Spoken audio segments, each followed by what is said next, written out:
So at any rate, thank you for being here. I know everybody is here is because they really wanted to be here. That's pretty special. They didn't have to come because of formalities. It's because of friendship and love.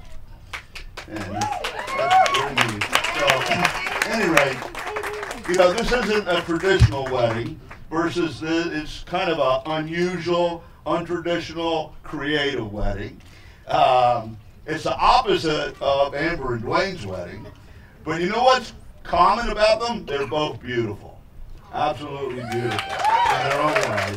And I want you to know I understand. I really understand because in my first marriage, in my past life, it was done by friends and family in a combined effort just like this with no money. But we had a great time. And you may not know this, but Lauren and I actually eloped and got married on the beach in Barbados many years ago, decades, to avoid controversy. And the wedding party was all rented, and we were the only white people in the wedding. We had a blast. Just a couple comments. I know that I'm known for being very open and saying what others won't say. So in case anyone's challenged, let me help you out a little bit. See, marriage is about a union of two people. It's supposed to be about making two people better. Most marriages that I know, that doesn't happen in. It's about finding happiness. Most married couples that I know are not happy. It's about love and caring for each other and intimacy. Most married couples that I know struggle with that. But I want to tell you, that is definitely the way it is for the last 7 years with Amanda and April. So congratulations. And for those of you that struggle with this concept and are a little confused, I understand. I'd like to quote something from the Chief Justice in California that started this movement. Gender no longer forms an essential part of marriage. Marriage under the law is a union of equals.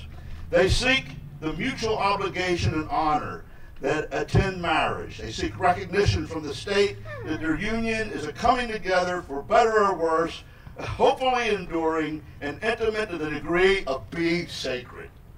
God bless it. So, someone said to me, well, that's not sanctioned by God. I said, well, my God is much bigger than yours. Love in all scriptures is the highest of all virtues and conquers all. So judge not that you be not judged, and as the Beatles say, all you need is love. Love is all you need. So a good marriage must be created, Amber, and Amanda. Boy, that's too many years of programming. I don't have Alzheimer's yet, do I? But a good marriage must be created. And, the art of marriage is the little things that are the big things, really. And it's never being too old to hold hands. It's remembering to say, I love you at least once a day. It's never going to sleep angry. It's having mutual sense of values and common objectives. It is forming a circle of love that gathers in the whole family. It's speaking words of appreciation and demonstrating gratitude in thoughtful ways. And it's having the capacity to forgive and forget. It's giving each other an atmosphere in which each can grow. It's finding room for the things of the Spirit.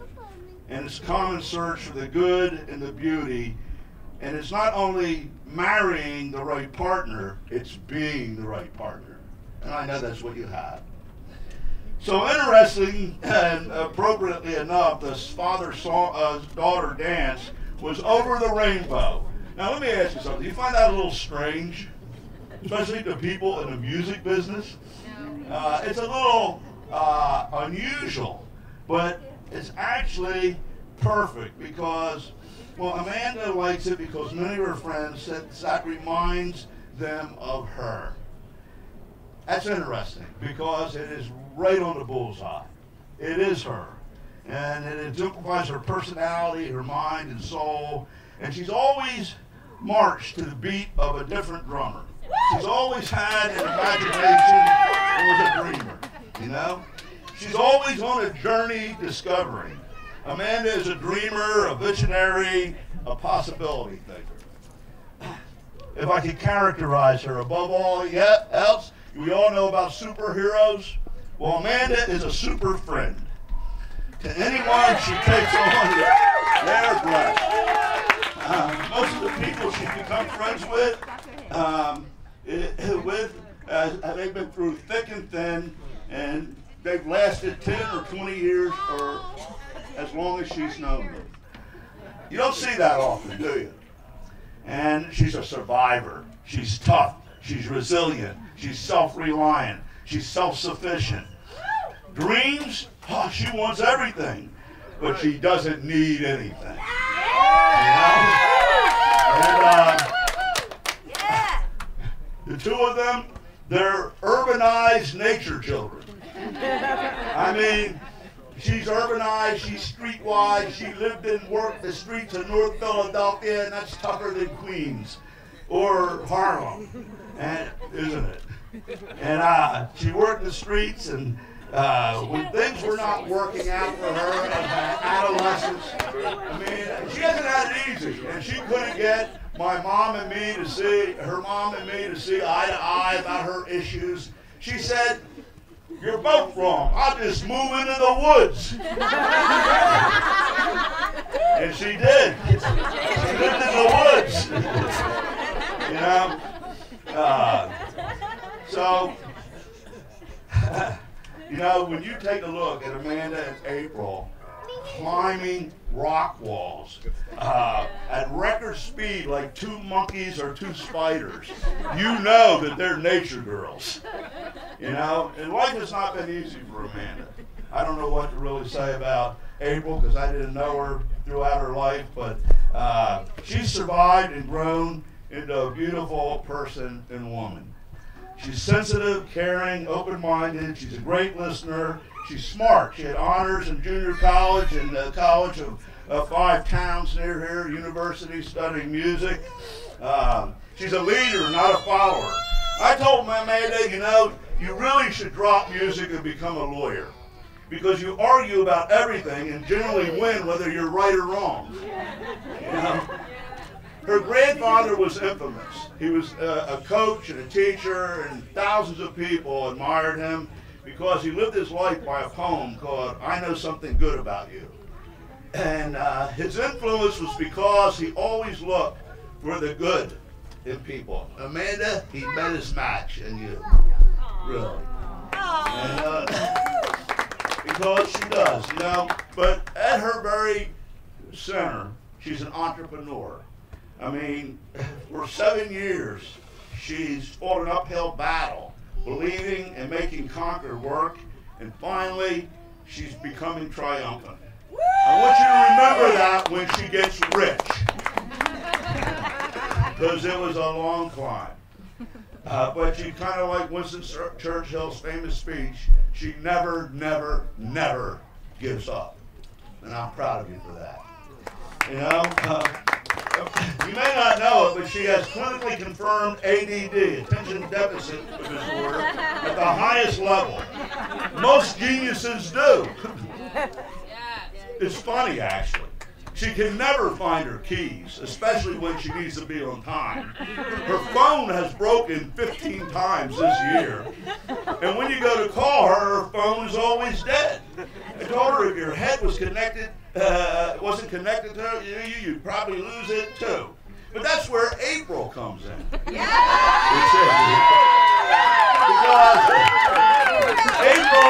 April finds her keys.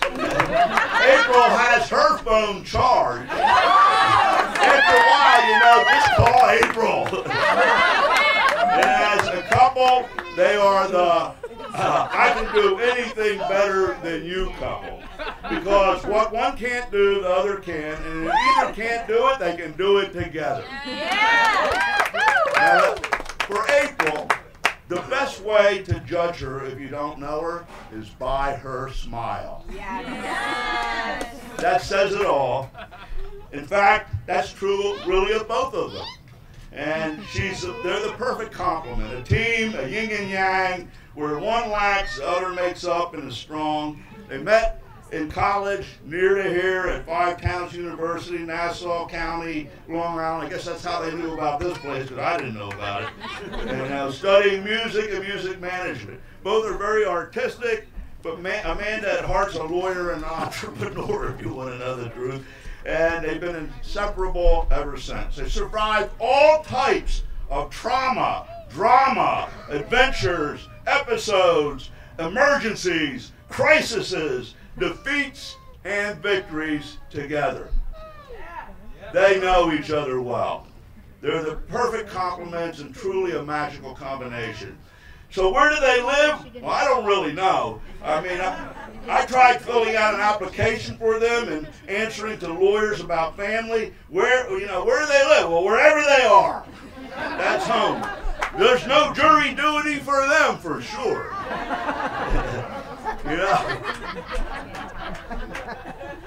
My only problem with them getting rich is both are such givers, they'll give it all away and then do it over again. I've watched them for several years and know they found happiness in each other and are better together than apart. So whatever you think, it ain't your choice. And I'm very proud of them. They tried men and they gave up. And they found strength in each other, love and happiness. And if we're all honest, happiness is a real goal in life, not meeting others' expectations. So I am happy because my princess is happy. And, April is always to the rescue and does whatever has to be done and prevents them from crashing or going off a cliff. And you know what the most important thing is? They're adorable together. So, I'm almost there. Amanda's song, Over the Rainbow. Have you ever really listened to the words? Now, you guys all know them well. Listen to this. Somewhere over the rainbow, way up high, there's a land that I've heard of once in a lullaby. Somewhere over the rainbow, skies are blue, and the dreams that you dare to dream really do come true. Someday I wish upon a star and wake up where the clouds are far behind me, where troubles melt like lemon drops, high above the chimney tops. That's where you'll find me. Somewhere over the rainbow, bluebirds fly, birds fly over the rainbow. Why then, oh, why can't I? If happy little bluebirds fly beyond the rainbow, why, oh, why can't I? Well, guess what? You are. You really are. And I'm so happy for you. So, this somewhere over the rainbow thing, just let me, for 1 minute, speak about this group here. There's a big meaning in this story of, it came from The Wizard of Oz, right? You all know that. Judy Garland movie many years ago. If you haven't ever seen that movie, you need to see it because it's about this group here. It's about this couple. They're both Dorothy. And just a quick explanation of the story and a look at the characters. And let's see if we can't identify them in this group here. So when we look around at this gathering, we see the friends and realize that it really is a Wizard of Oz. Look at the friends in the journey, the yellow brick road you've been on. Of course, Amanda or April really are Dorothy. I'd like to modify the story and think that they both ended up in Kansas from two separate cyclones and were dropped there together. And just when they met the Scarecrow and everybody, they met each other and took the journey. Now, before I do this little comparison, and this is fun. Are you bored yet? Okay, so there's a feminist interpretation of this allegory that I love. Because think about it. First, consider the fact that anyone who has actually had any real power in Oz, like Dorothy and the witches, is female, right? And perhaps just as important, is the fact that, take a look at the men. The men are all lacking to some degree. Like wizards without any power, lions without any courage, 10 men without any hearts, and scarecrows without any brains.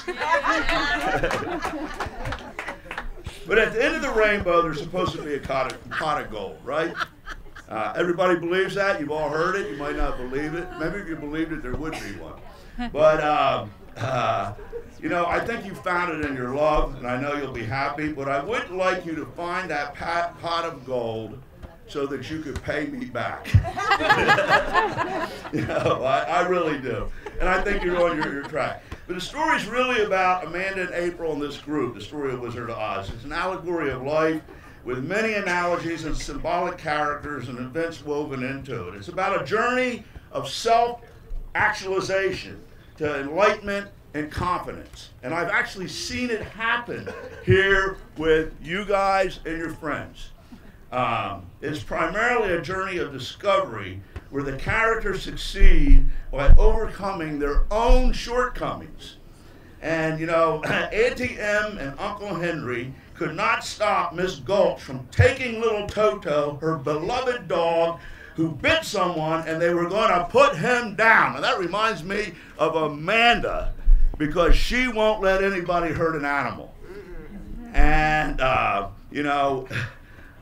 Miss Gulch was the symbolism of authority, dogma, blind entitlement, pontification, one size fits all. You must do it our way or else. The establishment.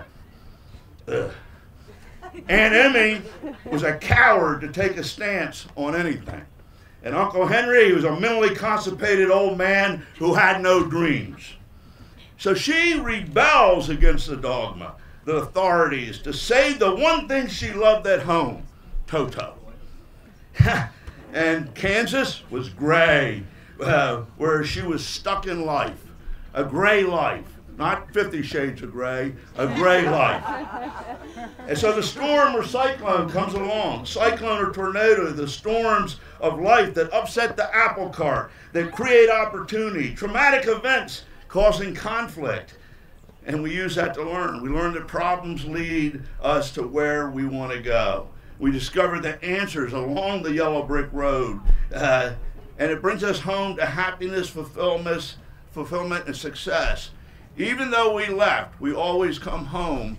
But what has changed inside now makes home home and makes us happy. The results, the funny thing about the Wicked Witch of the East, when the house lands on her and kills her, that ended drudgery and represented opportunity. All things work for good in the end if we're true to ourselves. And that's what's happening here. Now, the adults didn't help, so she had to leave on a journey. The adults around you didn't help. I know them all, and I'm one of them. They learned of a colorful city from the Munchkins. The Munchkins are the innocent people you meet along the way that tell you things. And if you listen, you find out a lot. And they heard about this Emerald City, the land of Oz, and the Wizard of Oz could do it all. So, what do? We follow the yellow brick road. The yellow brick road, the yellow brick road. We follow the yellow brick road. Well, I've been watching that for a while. And we chase a dream and an ideal, a passion and a hope. And shame on you if you don't. You're the ones missing out. A lot of people say, look, she's crazy. No, you're crazy. You're missing out on all the fun. But Oz has all types of temptations, illusions, distractions, and spiritual traps. And they meet characters along the way, just like Amanda and April's crew here. The Scarecrow, discovering his intelligence.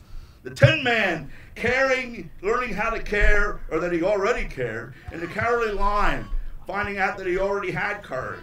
See? And Oz, with the great and powerful that we're all supposed to believe in, is really somewhat of a pathetic old man who doesn't even know how to work the balloon that he sails off in, giving a false promise, okay? Yet, the real story is that if they really believed in what they were doing, it would come true. So her friends You know, think about your friends here. This group. They're all different with different strengths and weaknesses. And by working together as friends, they not only discovered themselves and overcame every obstacle and made it together, but their dreams are coming true. And you know, the Tin Man, he found his heart, he found love. The Scarecrow found that he had brains and wisdom, and the Lion already had courage. And they already had it before they reached Oz, didn't they? You know? And they didn't need the wizard to tell them. They already knew it. You know, and Dorothy, if she had not been transported to Oz, would not have attained these friends or the insight and growth, the realization of her power and believing in oneself, which gives them the power of the universe. And with enlightenment, the desires of heart, success, and happiness are already in you. And she wanted to go home, but when she went home to Gray, Kansas, it was a happy Gray, Kansas, because she had changed inside. And she was home. And Glinda, the good witch of the north, she gave her the ruby slippers. The power within, self-realization, and universal consciousness. And that you must learn from yourself, from your experiences. The wicked witch of the west, she's the one that tries to take the stuff away from us, that tries to make it not work.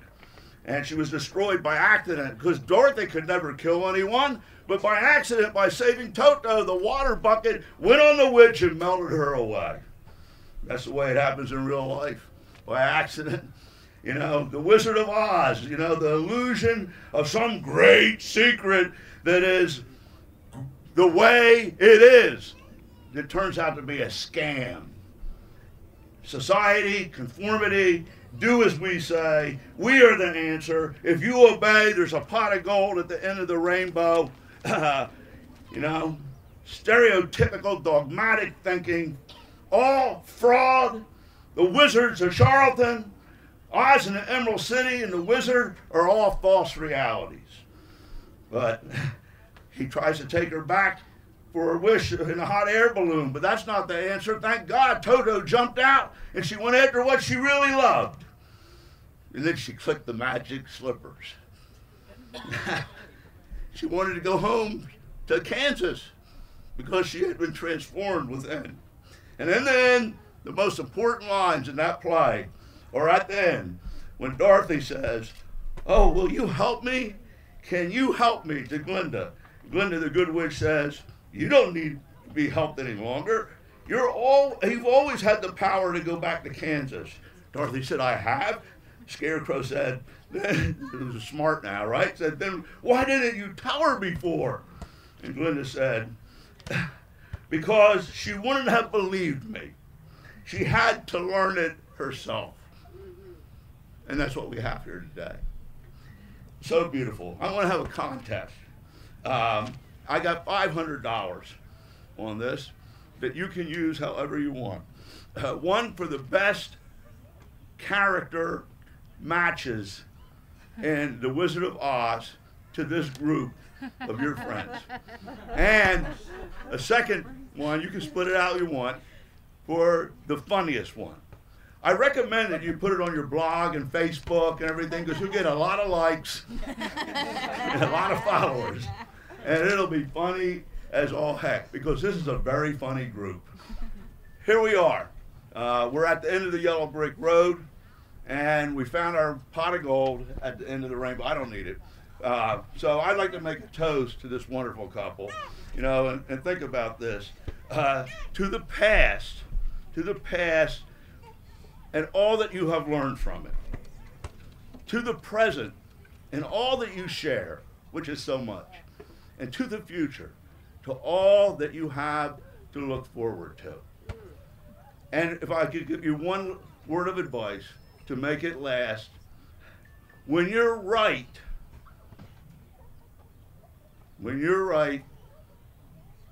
shut up. When you're wrong, did I do that wrong? When you're right, shut up. When you're wrong, just let it go. Just let it go. Because out of the mixture of what you know the right thing will always come out. But you don't want to shove it down each other's throat because you're very strong-willed, the two of you. So, you know, God bless you. Here's a toast to this beautiful couple.